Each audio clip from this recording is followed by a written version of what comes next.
My name is Dr. Glenn Fink, and I'm the author of the new book coming out soon this fall, The Gospel, God's Great Undoing.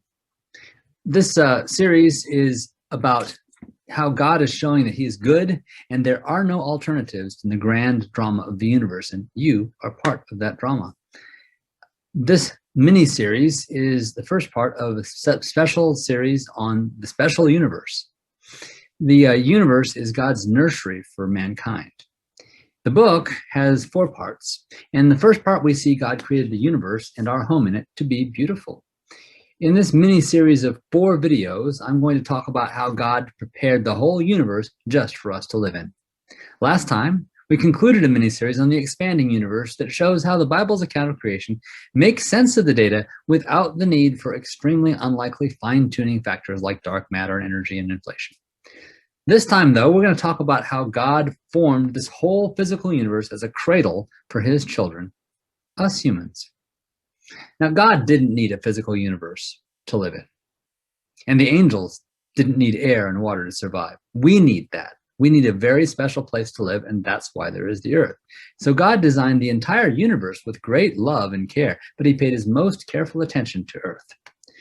The creation story in Genesis 1 and 2 centers on humans, showing his love for us. He starts with the overall universe and then creates the sun, moon, and stars to help us keep track of time and seasons, all for mankind. God doesn't need any of those things. We do. God created the land, seas, and plants and animals for man to rule over. The fish of the sea were created for us, and so were the birds of the air. Then God created the Garden of Eden with fruit trees and nourishing plants just to provide for humans. The conditions needed to make this universe as it exists right now are extremely unlikely to have arisen by chance.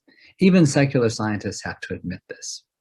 However, I often hear secular voices say that the universe is not fine-tuned for us. We have simply evolved in fine-tuned harmony with the universe as it exists.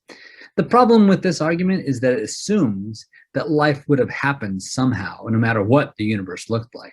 Now, I'm not going to treat this in great detail here, but let it be sufficient to say that it would be impossible to form life from non-life in any universe without God's careful design. No amount of time and random chance can produce just the right conditions to make life possible.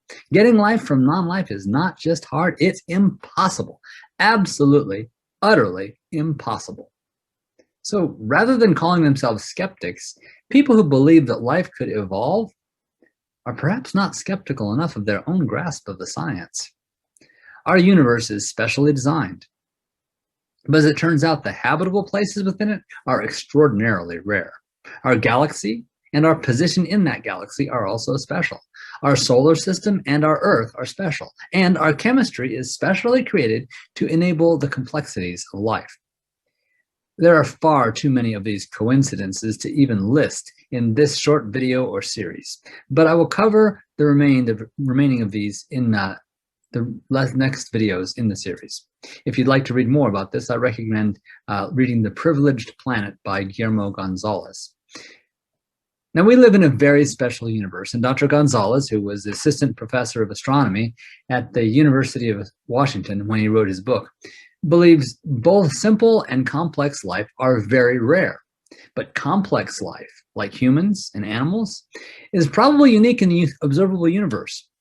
One of the central dogmas of evolutionism is called the Copernican principle, or the principle of mediocrity. This is the belief that there is nothing special about our position in the universe, and it serves the atheistic assumptions of evolution and naturalism, which says the physical universe is all there is and that no such thing as an immaterial world exists. So if you believe the Copernican principle, then you are likely to believe that the universe is simply teeming with life because the right conditions for it should exist everywhere. Now, the Bible doesn't say there's no life elsewhere in the universe, but we do know that any other life out there would share the same universal dilemma caused by the fall of the angels and of men. So if there's other intelligent civilizations out there who through no fault of their own have fallen under our curse, they are indeed out of luck. Jesus died to save mankind. He's not going around to all the other galaxies to die for every other civilization. So the simplest hypothesis is that outside of the human life on the earth and the angels and the other residents of the second heaven, who I personally believe live throughout the physical universe that the Bible calls the second heaven, no other intelligent and morally accountable life exists. However, all of us in this universe do share the same dilemma that arose from our rebellion, but more about that in later videos. If the naturalists are right, and we occupy a typical place in the universe, how do we explain the multi-decade fruitless search for extraterrestrial life? Difficult to explain. This is the place where atheists show their highest faith. They hold out for the aliens, even though no evidence of them ever appears. I personally think they're just looking in the wrong way. The Copernican principle is not science. It is a supposition not supported by any data. It's a dogma that scientists believe because having special places in the universe requires special explanations. And atheistic scientists aren't happy with the explanation that there's a God who has a purpose for where he placed us. We believe the unlikely universe we live in is as unusual as it is because we're fulfilling God's purpose for it. Atheists are willing to believe that the astronomically small possibility that the universe could have arisen by chance must be true because we're here to see it.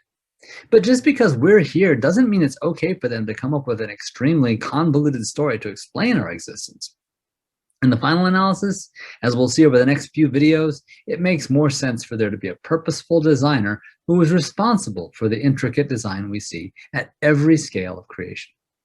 Thank you very much for watching. Once again, look out for my book coming out this fall. Next time, we'll talk about our finely tuned galaxy and solar system. Do you have any questions about creation? Do you agree with the perspectives I've shared? Please write in the comments below so I can know what you're thinking and we can have a discussion. And please like and share the video and subscribe to my channel.